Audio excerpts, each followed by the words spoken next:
everyone, and welcome back. So, I am going to try to go back and do some history today.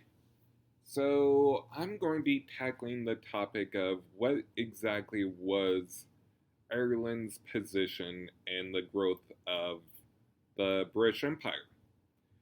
So, England's attention to Ireland has been a long established thing, one that even dates back to the Norman conquest and the rise of the Angevin Empire, aka the French dynasty of, of Anjou that later became the Plantagenets. So, but the attention Ireland got from England varied and was kind of hot and cold and didn't really go anywhere until the later Tudor and Stuart era, where the growth of Protestant Ulster and the Ulster plantations became a thing. That's not to say up until this point there weren't some form of English presence. There was, it's just for the most part, heavy investment or large scale action really didn't rise until you really see the Tudors. And even then,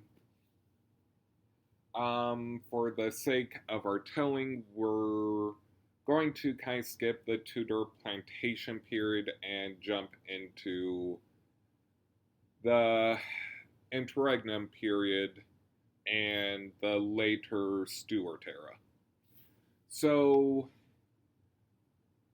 for a lot of reasons during the growth of English patronage and conquest of Ireland during this period, we see Ireland as very much reactive to what was going on both in England and the broader international world.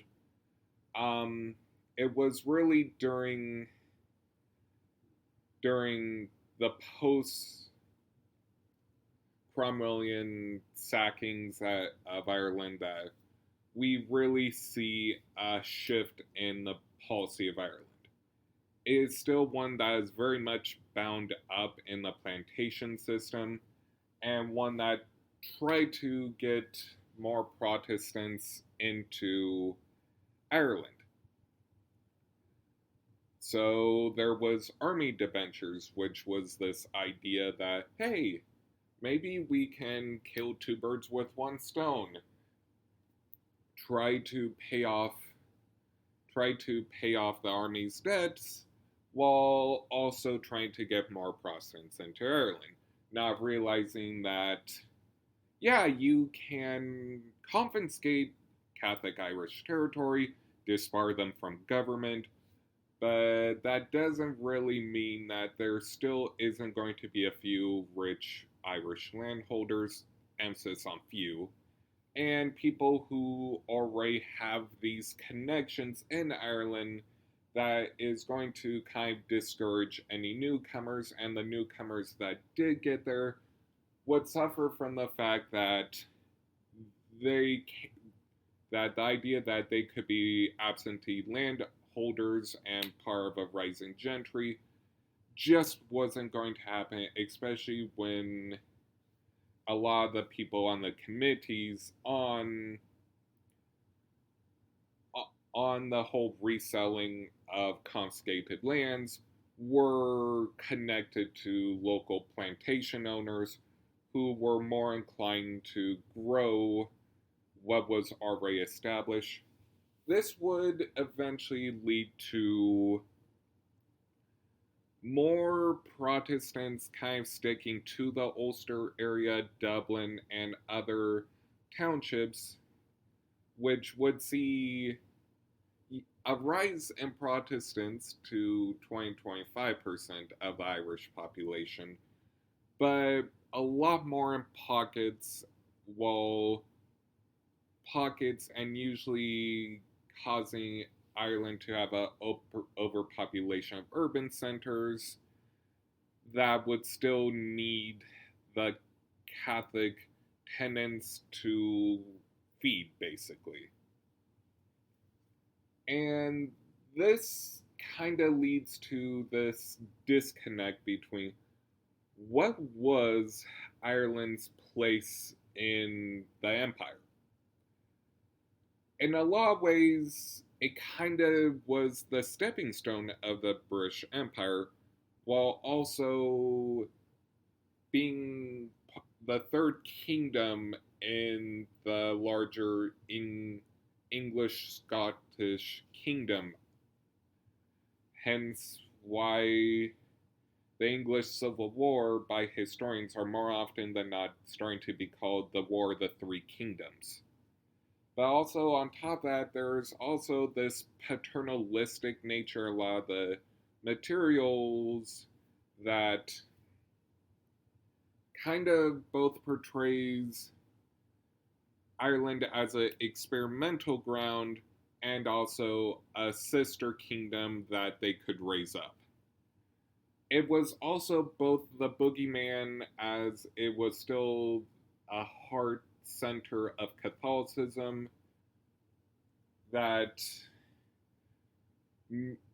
it was very much all these disconnected things all rolled up into one, and a lot of what the imperialism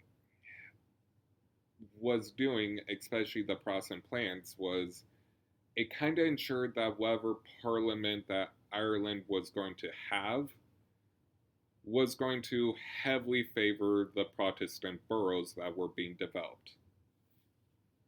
And on top of that, another reason why the plantations and growth of new tenants and new landowners really wasn't going to go anywhere was rents were kind of going sporadic, as England was basically going to be at war for the better part of the next few decades. Which leads to a fascinating period in Irish industry, because during this period, on top of the growth of artichokes, potatoes, and other foods on plantations, it also saw the growth of flax and the growth of a home manufacturing center on top of development of linens and woolens. Basically, Ireland for the next little bit was going to profit from being a textile industry center. That's not to say that it wasn't going to be rough, but in a lot of ways, Ireland was going to make a lot of flax-based linen textiles on top of woolens, which honestly is pretty cool. A lot of that um, is because Ireland was kind of being seen as like this investment area of new opportunities, while still also being held up as the Catholic boogeyman. And on top of that, a lot of interest in the more lax Protestant dissenter policies that Ireland had also encouraged a lot of people from the United Provinces, Quakers, and other disaffected groups to start heading to Ireland and kind of absorbing the more tolerant atmosphere if you were Protestant. If you were Catholic, this is still kind of known as the time where Cromwell killed 20 to 40% of the Irish Catholics and confiscated your lands. So that's kind of what Ireland was to the early British Empire. Have a good one.